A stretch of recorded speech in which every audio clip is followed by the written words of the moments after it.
from which time is your medicine. The second is which school is your medicine, which school of thought is your medicine. And third is the lineage that you follow. What is the teacher that you want to follow, the teacher of your teacher, the teacher of your teacher of your teacher, and so on. So then I learned that he was doing Shanghan Lun. He was doing Shanghan Zabin Lun. Shanghan Zabin Lun, I will share the screen.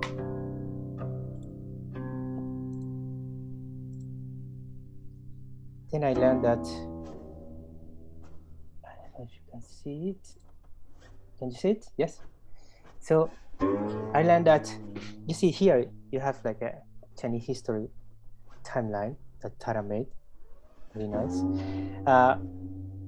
Here you see that in this period of time, there was an important recompilation of what we call the classics. You know, the classics are those books that were compiled in the Han Dynasty, and that was the experience of all the dynasties that were before Han Dynasty.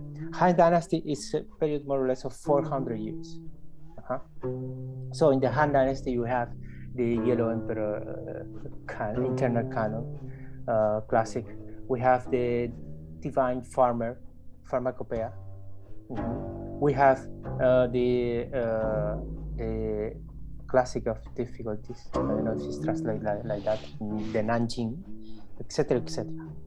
Mainly these are the, and then we have the Shanghan Zabin Lun, the coal damage discussions.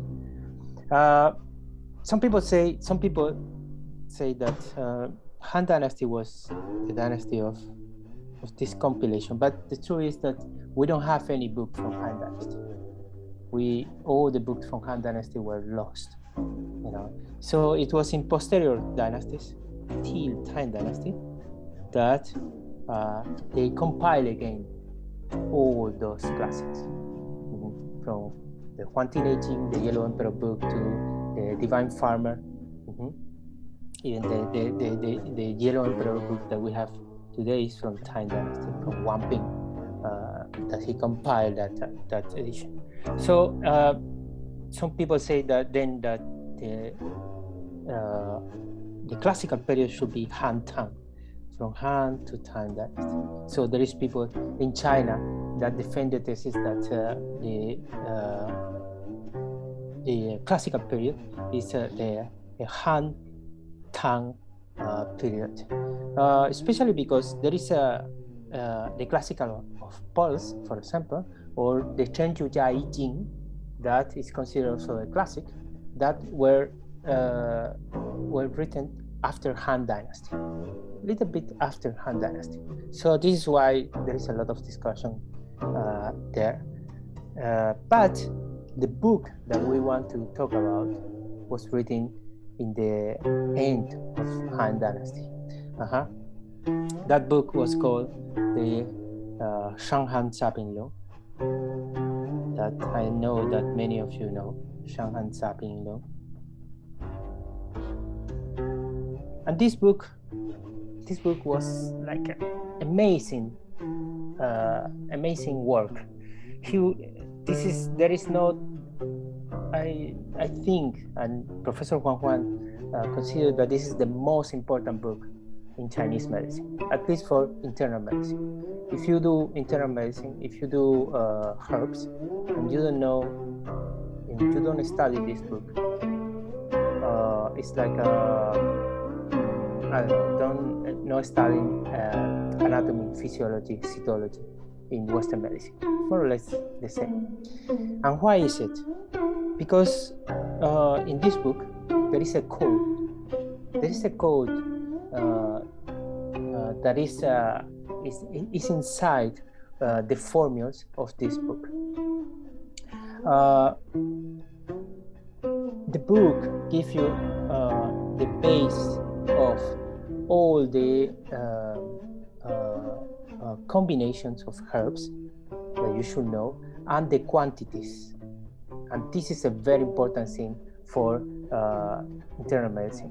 And not only that, he gives you something that Zhang Zhongjing called the syndrome or the presentation, depending on how you want to translate it, the Chen. And this is the Fan Zhen. As you know, there is many schools of Jing Fan.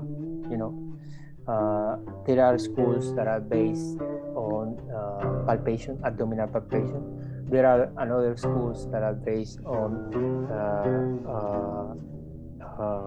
6 energy levels, and so on.